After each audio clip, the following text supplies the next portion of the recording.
किसी सरकार का ताकत नहीं कि भारत के किसानों पर लाठी बरसाए, क्योंकि हम 72% भारत में किसान से संबंधित लोग हैं और ये 72% पर किसी सरकार की औकात नहीं कि लाठी चलावे। और जिस दिन लाठी चलाएगा उनकी सरकार, जहाँ जाते थे बोलता था वहाँ का राष्ट्रीय अध्यक्ष कि दुनिया में सबसे लड़ो किसान और जमान से नहीं, तोड़ो समाज बनाओ।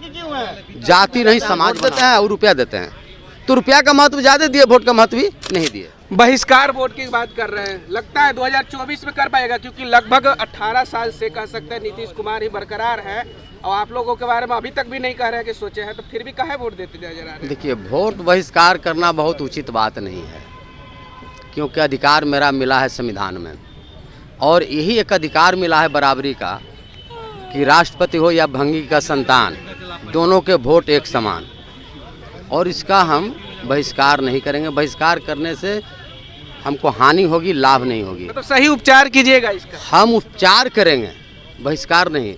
सही प्रतिनिधियों का चुनाव करेंगे जो हमारे कदम से कदम मिलाकर चलें, और वैसे प्रतिनिधि को हमेशा खोज में हम लगे हुए हैं गांव में घूम घूम कर। इस बार वैसे प्रतिनिधि को हम वोट देंगे जो किसानों और मजदूरों को कदम मिला करके चले। एक सवाल रहेगा, लगभग जितनी योजनाएं आते हैं कहीं ना कहीं कृषि से जुड़ाव होता है सरकारों का, क्योंकि वोट समय कृषि के लोग ही वोट डालेंगे तभी वो सत्ता पे बैठ पाएंगे, नहीं तो अन्यथा नहीं बैठ सकते। लेकिन फिर भी ऐसी क्यों जुमलेबाजी में लोग फंस जाते हैं कि फिर भी वोट उन्हीं को देते हैं जो आपका कार्य नहीं करते? देखिए, दो चीज़ आपके राज्य में बहुत मजबूत है। एक चीज़ आपका मजबूत है जातीय आधार, और दूसरा मजबूत है धर्म आधार। ये दो चीज आपके राज्य बहुत मजबूत है। एक पार्टी धर्म का शरण लेता है और दूसरा पार्टी जात का शरण लेता है, और ये दोनों जीतने के बाद एक हो जाते हैं और हम लोग दोनों को बेवकूफ बना के चले जाते हैं। इसीलिए मतलब कहिए कि एक टाइप से आप कह सकते हैं कि लोग जाति और धर्म पे ही चोट करके वोट ले जाते हैं। हाँ हाँ हाँ, बिल्कुल 100%। इसका उपचार क्या कीजिए? इसका उपचार है कि जाति तोड़ो समाज बनाओ, जाति नहीं समाज बनाओ। जैसे किसान एक समाज हो गया, कर्मचारी एक समाज हो गया, छात्र एक समाज हो गया, माने इस तरह से पत्रकार एक समाज हो गया।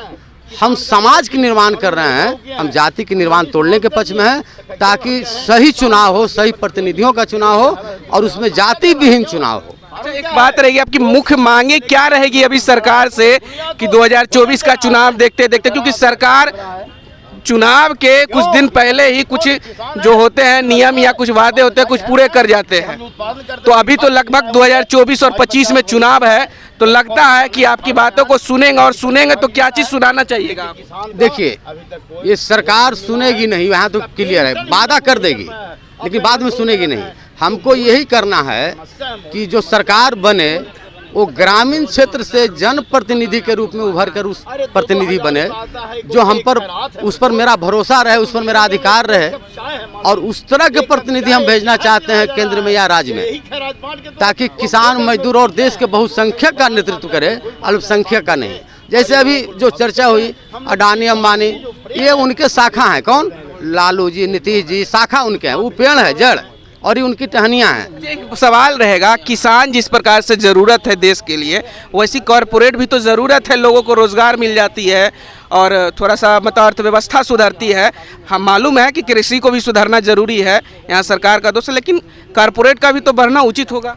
मैं कॉरपोरेट को देश से भगाने की पक्ष में अभी नहीं हूँ, बशर्ते सरकार का एक आर्टिकल है संविधान में लिखा हुआ कि अगर जनता का पैसा अगर डायरेक्ट कोई लूटता है तो उस पर कार्रवाई किया जाए, और कॉरपोरेट हमारा जनता का पैसा डायरेक्ट लूट रहा है, इस पर सरकार कार्रवाई नहीं कर रही है। उसका उदाहरण है कि कोरोना काल में मुकेश अंबानी की कंपनी रिलायंस ने या बहुत सारी कंपनियां 20% मूल्य बढ़ा दिया अपने वस्तु का, 20%, जबकि ऐसा संविधान में नहीं है कि आप डायरेक्ट किसी को लूट लीजिए।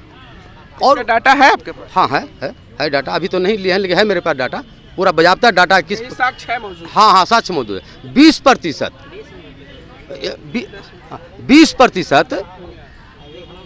कुछ बोले अपने वस्तु का मूल्य बढ़ा दिया।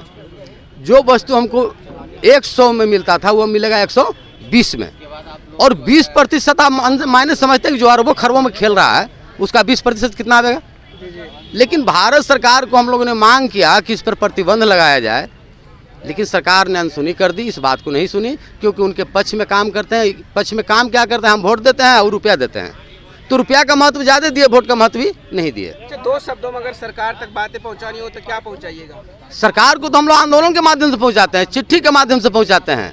दो माध्यम है मेरा, चिट्ठी के माध्यम, जिसको मैंने हम लोग मेमोरेंडम कहते हैं, है ना, उसके माध्यम से, और फिर आंदोलन करके पहुंचा। सरकार लाठीचार्ज आंदोलन करने वालों पे बहुत जल्दी बरसा देती है। उससे तो हम लोग हड़कते ही नहीं हैं, और किसी सरकार का ताकत नहीं कि भारत के किसानों पर लाठी बरसाए, क्योंकि हम 72% भारत में किसान से संबंधित लोग हैं, और ये 72% पर किसी सरकार की औकात नहीं को लाठी चलावे, और जिस दिन लाठी चलाएगा उनकी सरकार बर्खास्त हो जाए। किसान आंदोलन समय देखे थे ना किस तरीके का व्यवहार हुआ था किसानों के साथ? हाँ हुआ, लेकिन मजबूरन उनको इस बात को मान जाना पड़ा कि यही एक संस्था है भारत के अंदर जिससे नरेंद्र मोदी जैसा जिद्दी प्रधानमंत्री झुक गया।